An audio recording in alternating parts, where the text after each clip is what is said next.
Hello everyone, welcome to YouTube channel Akash से। आज हम लोग क्लास 9 का मैथमेटिक्स का जो फर्स्ट चैप्टर है संख्या पद्धति उसी को कंटिन्यू आगे करें। तो आज हम लोग कुछ इम्पोर्टेंट क्वेश्चंस देखेंगे सब्जेक्टिव एग्जामिनेशन के लिए। सब्जेक्टिव एग्जामिनेशन भी होता है आपके स्कूल में, है ना, और ऑब्जेक्टिव भी होता है एग्जाम में। ठीक है, तो सब्जेक्टिव के लिए हम लोग कुछ क्वेश्चंस देखेंगे जो कि अक्सर पूछे जाते हैं। पहला क्वेश्चन है 3 और 4 के बीच 6 परिमेय संख्या को ज्ञात करना है। तो हम कैसे लिखेंगे? 3 और 4 के बीच हमें 6 परिमेय संख्या ज्ञात करनी है ना, ये आपको लिखना है। फिर आगे हम कैसे करेंगे, यानी कि 3 और 4 जैसे दो संख्या है ना, 3 एक संख्या है और 4 एक संख्या, इसके बीच में आपको 6 परिमेय संख्या लिखना है। कैसे करेंगे? इसके लिए हम क्या करेंगे, 3 इज इक्वल टू क्या करेंगे, 3 मल्टीप्लाइड बाई जितना बोला है उससे एक ज्यादा आपको करना है। 6 बोला है ना, 7 से मल्टीप्लाई कर दो ऊपर और डिवाइड कर दो 7 से ही। क्यों? क्योंकि 7 7 कैंसिल हो जाएगा, 3 ही बचेगा। इस कैंसिल हो जाएगा, कैंसिल नहीं करना आपको, बस इसको मल्टीप्लाई करें ताकि हमको फायदा हो। तो 3 7 21 होगा, नीचे होगा 7। तथा 4 को भी ऐसे करना है, 4 is equal to 4 multiplied by 7 divided by 7।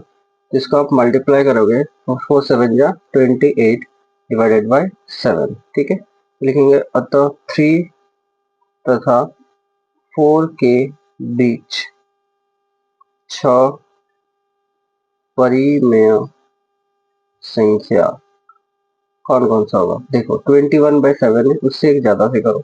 22 by 7, 23 by 7, 24 by 7, 25 by 7, 26 by 7 and 27 by 7। क्यों 28 by 7 यहाँ पर है, तो ये आपका आंसर होगा। नेक्स्ट है 3 by 5 और 4 by 5 के बीच 5 परिमेय संख्या ज्ञात कीजिए। सेम बनाएंगे, 3 by 5 और 4 by 5 के बीच हमें 5 परिमेय संख्या ज्ञात करनी है। तो क्या लिखेंगे, 3 by 5 इज इक्वल टू कितना करना है, 5। तो 6 से मल्टीप्लाई करेंगे, ऊपर में भी 6 से मल्टीप्लाई करेंगे और नीचे में भी 6 से मल्टीप्लाई करेंगे। तो 3 6 जा 18 डिवाइडेड बाय 5 6 जा 30। यहाँ पर क्या है, 4 बाई 5, 4 बाई 5 को क्या करेंगे, 4 मल्टीप्लाइड बाई 6, 5 मल्टीप्लाई बाय 6 है ना। तो 4 6 जा 24, 5 6 जा 30। तो यहाँ पर लिखेंगे 3 बाई 5 और 4 बाई 5 के बीच 5 परिमेय संख्याएं, 5 परिमेय संख्याएं क्या क्या होगा, उससे ज्यादा 18 से ज्यादा 19 by 30, 20 by 30, 21 by 30, 22 by 30, 23 by 30, क्योंकि 24 बाई 30 तो है। तो काउंट करो आप, 5 यहाँ पर परिमेय संख्या है, ये आपका हुआ आंसर। नेक्स्ट है, दिए इस प्रकार के सवाल हमने पहले वीडियो में किए थे, है ना। नीचे दिए गए कथन सत्य है या असत्य, कारण के साथ अपने उत्तर दीजिए, है ना। प्रत्येक प्राकृतिक संख्या एक पूर्ण संख्या होती है। तो प्राकृतिक संख्या क्या होता है, तो आपको लिखना है इसको। क्या होता है, 1 2 3 ऐसा ऐसे अनंत तक जाता है ना। पूर्ण संख्या क्या होता है, 0 1 2 3 ऐसे अनंत तक जाता है। तो आपको देखना है क्या इसमें से सारे नंबर उसमें है। यस, 1 2 3, यहाँ पर भी 1 2 3 है, तो ये सत्य है। ये क्या है, सत्य है, ट्रू है। कारण यही है कि 1 से शुरू हो रहा है, 0 से शुरू हो रहा है, तो ये तो उसके अंदर होगा। दूसरा क्वेश्चन है कि प्रत्येक पूर्णांक एक पूर्ण संख्या होती है। पूर्णांक को लिखो। पूर्णांक क्या होता है, जिसमें 0 होता है, पॉजिटिव नंबर और नेगेटिव नंबर होता है। पूर्ण संख्या क्या होता है, जिसमें 0 होता है, ओनली पॉजिटिव नंबर होता है। क्या ये सारे नंबर उसमें है? नहीं है, क्योंकि इसमें नेगेटिव नंबर है, इसमें नेगेटिव नंबर नहीं है, तो ये क्या है, असत्य है, ये हुआ असत्य। प्रत्येक परिमेय संख्या, परिमेय संख्या क्या होता है, जिसको हम p बाई क्यू के रूप में लिख सकते हैं। ये बहुत बड़ा नंबर होता है। पूर्ण संख्या होती है, पूर्ण संख्या क्या, 0 प्लस, यही दोनों संख्या होती है। अब देखो ये असत्य है, ये क्या है, असत्य। क्यों? क्योंकि 5 बाई 6 जिसको हम p बाई क्यू के रूप में लिख दिए, ये तो परिमेय संख्या है, लेकिन ये पूर्ण संख्या नहीं है। पूर्ण संख्या होने के लिए क्या होना चाहिए, उसके जो हर है उसमें 1 होना चाहिए। जैसे 0 1 2 3 4 ये सारे पूर्ण संख्या है। सभी के नीचे देखो हर में क्या है, 1 1 है, लेकिन इसके हर में कितना है, 6। तो ये असत्य है, यानी कि प्रत्येक परिमेय संख्या एक पूर्ण संख्या नहीं होता है। ठीक है, नेक्स्ट हम लोग ऑब्जेक्टिव एग्जाम के लिए कुछ इंपॉर्टेंट क्वेश्चंस देखेंगे। अगर आपको ए और बी के बीच में एक परिमेय संख्या निकालना है, जैसे यहाँ पर 3 और 4 के बीच में 6 परिमेय संख्या निकालना था, तो आप सब्जेक्टिव फॉर्म करोगे। जैसे ये दोनों के बीच में आपको 5 परिमेय संख्या निकालना, तो सब्जेक्टिव फॉर्म हो गया। लेकिन दो नंबर के बीच में बस एक ही नंबर आपको चाहिए, तो क्या करेंगे, उसके लिए फॉर्मूला यूज करेंगे, दोनों को जोड़ने से, और दोनों को जोड़ेंगे और 2 से डिवाइड कर देंगे, a प्लस बी बाई 2। इसका यूज हम लोग बहुत आगे करने वाले हैं क्वेश्चन में, ठीक है। इस फॉर्मूला को याद रखना आपको। तो क्या बोला, निम्न में से कौन परिमेय संख्या 3 और 4 के बीच स्थित है। आपके पास 4 ऑप्शन है, तो क्या करेंगे, मेरे पास नंबर क्या है, ये हो गया आपका a, ये हो गया आपका b, तो यहाँ पर क्या होगा a प्लस बी बाई 2, यानी कि 3 plus 4 by 2 and which is 7 by 2, option number 3। Next है, निम्न में से कौन परिमेय संख्या 1 और 2 के बीच स्थित है। तो 1 हो गया आपका a, 2 हो गया आपका b। यहाँ पर क्या होगा, 1 plus 2 by 2 is equal to 3 by 2 and this will be the answer. Next है, 2 और 3 के बीच में परिमेय संख्या कौन सा होगा। इस क्वेश्चन का आंसर आप कमेंट करके बताओ नीचे, ठीक है, ये आपका होमवर्क है। नेक्स्ट है, निम्न में से कौन परिमेय संख्या 3/5 और 4/5 के बीच स्थित है। तो इन दोनों के बीच में हमको क्या करना है, सेम प्रोसेस करना है। इसको मान लेंगे a, इसको मान लेंगे b, तो क्या होगा a प्लस बी बाई 2, है ना, ये a है, ये b है ना। तो क्या करेंगे, ऊपर वाला को हम लोग एलसीएम लेंगे, तो एलसीएम होगा 5, फिर ऊपर ऊपर ऐड कर देंगे, यानी कि 3 प्लस 4 और नीचे है 2। यहाँ पर क्या होगा, 3 प्लस 4 कितना होगा, 7 डिवाइडेड बाई 5, और इसके नीचे 2, और 2 के नीचे कुछ नहीं, तो कितना होता है 1।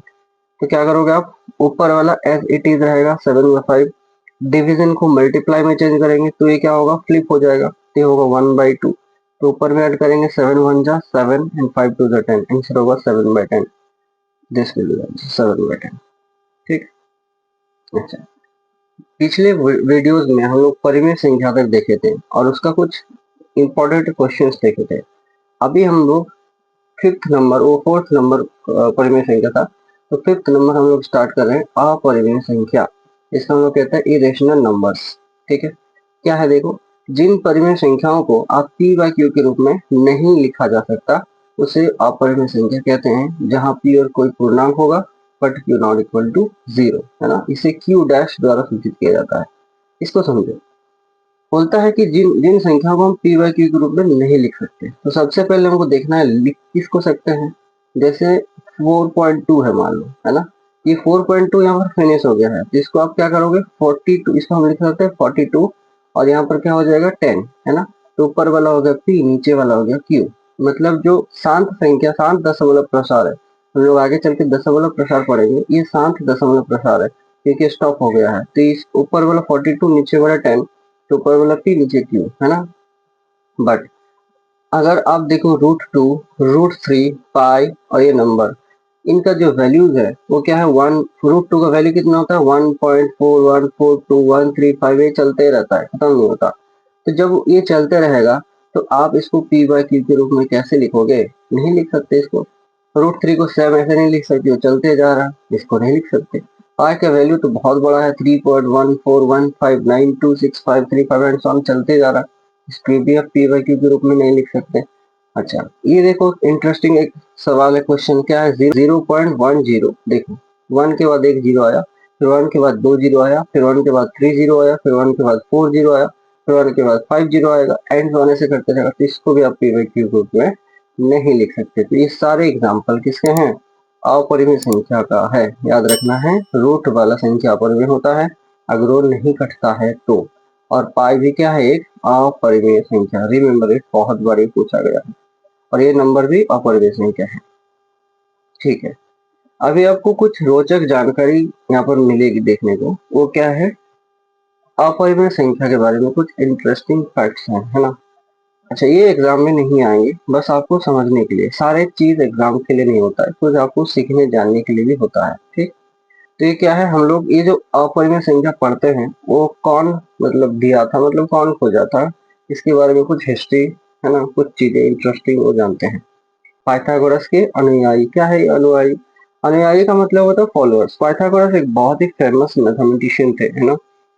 पाइथागोरस, ये नाम आपने 8th क्लास में सुना होगा, पाइथागोरस ट्रिक, जिसमें हम लोग यूज किए थे। एक समकोण त्रिभुज था, ठीक है, और ये वाला भुजा है, मान लेते हैं इसको ए, और ये वाला भुजा को मान लेते हैं बी, और नीचे वाला भुजा है सी। ये समकोण त्रिभुज होना है, रिमेम्बर इट। तो इसमें हम लोग पाइथागोरस ट्रिक क्या लगाते हैं, a square is equal to b square plus c square, है ना। ये होता था पाइथागोरस ट्रिक। इसका यूज करके हम लोग बहुत सारे क्वेश्चन किए थे। तो ये पाइथागोरस के अनुयायी, इसका क्या मतलब है, फॉलोअर्स, जो पाइथागोरस को फॉलो करते थे, है ना। जैसे आजकल सोशल मीडिया में बहुत सारे फॉलोअर्स हैं, तो वैसे ही फॉलोअर्स ऑफ पाइथागोरस क्या है, पाइथागोरस के अनुयायियों को आमतौर पर पाइथागोरस वादी, है ना, जो उसके थॉट को मानते थे, कहा जाता था। वे एक धार्मिक और दार्शनिक फिलोसोफर समुदाय थे जो पाइथागोरस के विचारों और शिक्षाओं का पालन करते थे, है ना, पूरा फॉलो करते हैं मतलब पाइथागोरस को। तो जो फॉलो करने वाले थे उनको क्या बोलते हैं, अनुयायी। ये भी क्या होंगे पाइथागोरस के जैसे मैथमेटिशियन, मतलब उनके अंदर भी कुछ ना कुछ खूबियां होंगी, गुण होंगे, ठीक।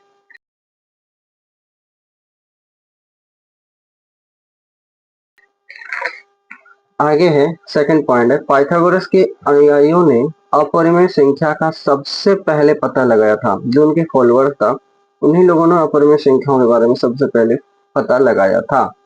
इन संख्याओं को अपरिमेय संख्या कहा जाता है क्योंकि इन्हें पूर्णांकों के अनुपात के रूप में नहीं लिखा जा सकता। मतलब पूर्णांकों के अनुपात के रूप में, जैसे जैसे यहाँ पर इसको पूर्णांक 4.2 है, इसको हम लिख सकते हैं 42/100। ये पूर्णांक है ना, दोनों पूर्णांक का अनुपात है, डिवाइड है मतलब अनुपात है, तो पूर्णांक के अनुपात के रूप में लिख देते ये परिमेय संख्या हो गया। लेकिन इन सारे नंबर्स को हम पूर्णांक के अनुपात के रूप में नहीं लिख सकते। ये पता लगाया था पाइथागोरस के अनुयायी यानी कि फॉलोअर्स ने, ठीक। आगे थर्ड पॉइंट है, पाइथागोरस के अनुयायियों ने यह सिद्ध किया कि √2 एक अपरिमेय संख्या है। √2 को अपरिमेय संख्या सबसे पहले पाइथागोरस के फॉलोअर्स ने बताया था।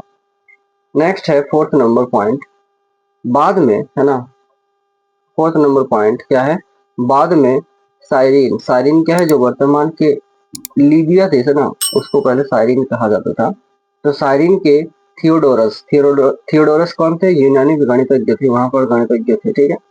यह सिद्ध किया था कि रूट थ्री यह सिद्ध किया था कि √3, √5, √6, √7, √10, √11, √12, √13, √14, √15 और √17 भी अपरिमेय संख्या है। ये प्रूफ किया था उन्होंने, ठीक है।